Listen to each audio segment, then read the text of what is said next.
All right, guys. Just got back from the store. I was going to go to Costco and pick up a few things, but no carts. Line out the door. Craziness ensues. The world is going bonkers over the coronavirus. So I'll have to try a little later time. Fortunately, I've got a freezer full of meat, so I am okay. And on a carnivore diet, you don't have to go to the bathroom quite as much. You don't need as much toilet paper. But anyway, let's start with more stuff here. This is another success story taken from MeatRx. It's called John Improved His Blood Pressure, Eyesight, Joint Pain, and Allergies on a Carnivore Diet. And this was on March the 9th when it was posted. It says, hey, Sean, I just turned 70 last November 9th. And I've been feeling pretty good, especially since going 100% carnivore for about 2 months now. Been on keto diet, type diet for over a year and felt better, but had some histamine issues. I literally became allergic to all food except meat and even had to go get some steroid shots. I listened to Joe Rogan a lot and I learned a lot about eating carnivore, especially when you were on, and from Jordan Peterson and his daughter both. I have macular degeneration, especially in my left eye, and was starting to get pretty bad. Anyway, I read an article where this man who got his 78-year-old mother with macular degeneration to go carnivore. She was blind in the left eye, and the right eye was getting pretty useless. She ate carnivore. In 6 months, most of her eyesight came back in her left eye, and her right eye is improving also. She can now read a book and hasn't been able to do so in 7 years. I'm going to stick to meat and eggs only. Been 100% on it and see what happens. Makes sense to me and seems to help every aspect of your body and health. So far, high blood pressure has disappeared. My joints are almost pain-free. My skin has improved, and all the skin tags around my neck have dropped off. I've lost around 15 pounds since starting, and I have the flattest stomach I've ever had since I was 25 or so. Another big plus, my histamine and allergic issues are gone, and my eyesight is improving. Oh, like I said, I just turned 70, and according to Joe Rogan, guys my age are supposed to be almost death's door. Ha! I feel as if he's getting older, he's changing his mind on that one. I've been working out since I was 22 and still going, sending a picture of my 70-year-old self. You can see I'm not ready to go yet. Thanks for your book. Love it. I'll let you know how my eyes are progressing as time goes on. Got my eye doctor appointment in June. Can't wait for that one. I got a good feeling about this one. So far, so good. And then there's a picture of Joe at age 70 looking like he's doing pretty good for a 70-year-old. I mean, this two things I'll point out. One, he's been working out his whole life, so that's a good thing. Keep doing that. Train. You'll do a lot better than people that don't. And then a carnivore diet does seem to be help with a lot of issues, even despite working out. There are things that happen, so you can continue to improve with that. All right, Mr. Brendan Schaub. Remember we mentioned he started on the carnivore diet. A little update on him. Says he feels, feeling awesome on the diet. So another person that's seeing improvements like everybody else. It doesn't matter if you're a quote unquote celebrity. Physiology is physiology. Human beings tend to all do well when we feed them appropriately. All right, a little bit more from my interview with Brian Rose. Take a look at this. Yeah, Michael Greger, I've had him on the show twice. I had Neil Barnard on this last year. Obviously, I went a year plant-based after I met John Joseph. And John challenged me to do a half Ironman race on a plant-based diet. Now, I had kind of flirted with plant-based before, but I had never done it. And he said, Brian, you're going to find you don't have the injuries. And I was 47 when I did this. And all this other stuff. I didn't believe him. I went plant-based. I did struggle in the beginning to get enough calories. But once I started doing it, I did feel good on it. I didn't have injuries, which kind of blew my mind. But I, of course, didn't do a test with meat only. And I kept it up for the whole year. I just thought, I'm going to do this and I'm going to give this a try. But towards the end of the year, I said, Sean, am I doing this because I'm being dogmatic, or am I doing this because it's the right thing to do? And I have a whole history of taking things to the extreme in bad ways, sometimes with drugs, sometimes with money, so I can just get in there and just do it to do it, And at the end of the year, I was like, I don't know if this feels right. So I had a little bit of sushi, and my stomach was like, this is okay. And I had some red meat, and my stomach was like, this is okay. And I just started thinking to myself, you know what? I'm going to bring these things back in my diet. And that was my experience. I'm sure I made a lot of enemies in that vegan community. But And in my movie, I had Charles Poliquin in the movie Iron Mind. And Charles was the anti-vegan. He was laughing at me. He was saying, I trained, like he's dead now, but he trained hundreds and hundreds of Olympic athletes. He said none of them were vegan. And he was saying all these comments. And I'm telling you, Sean, I had vegans that came up to me at the movie premiere and said, Brian, I think he's right. And I was like, what? I mean, these are guys that would never come to my Thanksgiving meal. They were always bringing me pieces of fruit.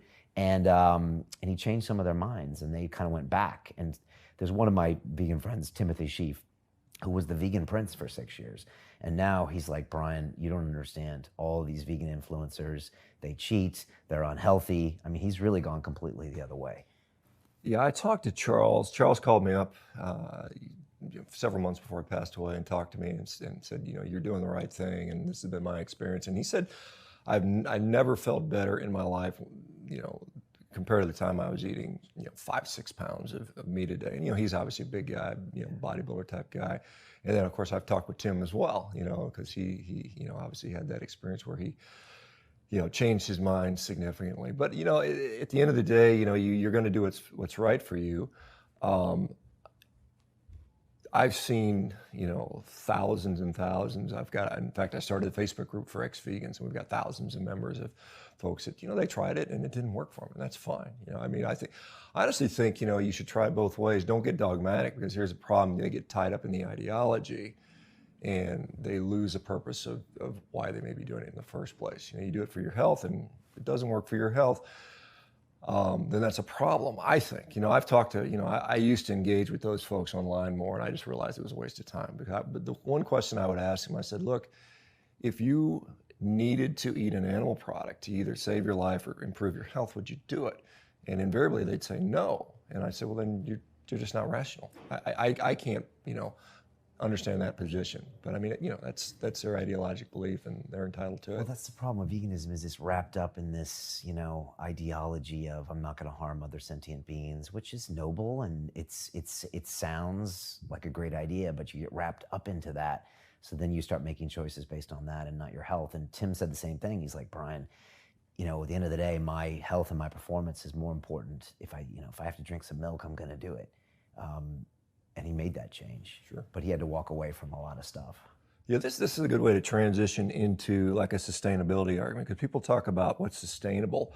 I will tell you what's clearly not sustainable is sick people. If we look at if we want to frame it in the frame of, say, greenhouse gases, which is sort of a hot topic right now. Cowspiracy went deep into that, right? Yeah, and they had some really weird numbers from the World Resource Institute. That's been totally debunked. The CO2 or the methane numbers. Well, the cows breathing CO2 out was a greenhouse gas pollutant. That's been completely dismissed. But when we talk about impact, like we're in New York right now, we're in the United States, and this is what I'm sure many people that watch this show live in the United States, and we try to make an impact. Well, we look at the healthcare industry.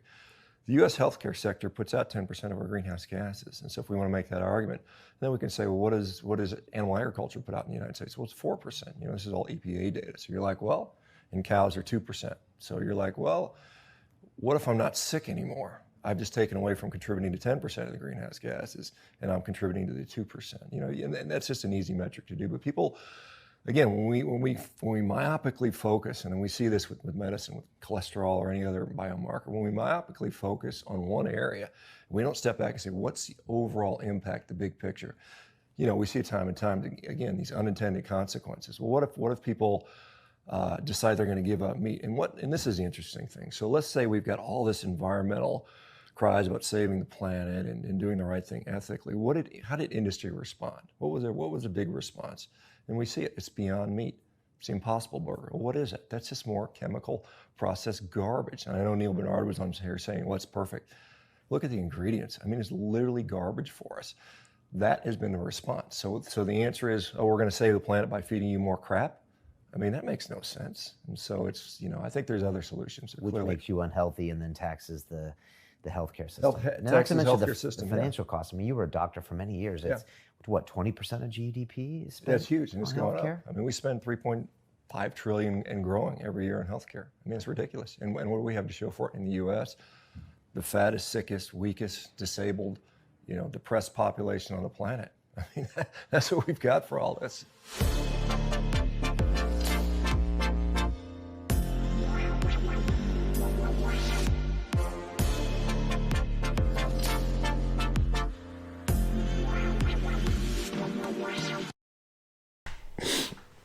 Okay, and as you can see that Brian Rose is no longer interested in being the darling of the vegan community.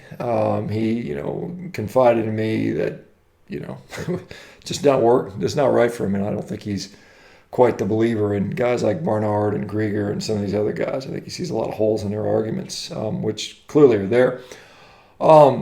As I pointed out in that clip, try it, see what happens.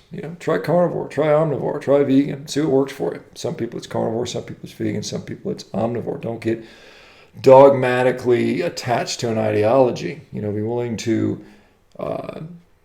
shift your views. And I think you should use your own personal health as a big driver of your decision making. Don't eat to save the environment. Don't eat to save animals. I mean, that's, save yourself, get healthy, be healthy, stay healthy. You'll do far more good for the world in that situation than you will be as a sick person. I think that's the bottom line. I don't care what your overall goal is. If you can be as healthy as possible on a vegan diet, good for you. That's great. I have my doubts, but same thing with the carnivore diet. Good for you. If you can't, you can't. So do something else if you need to. All right, guys. Have a great day. Stay safe. Use common sense. We'll talk to you later. Take care.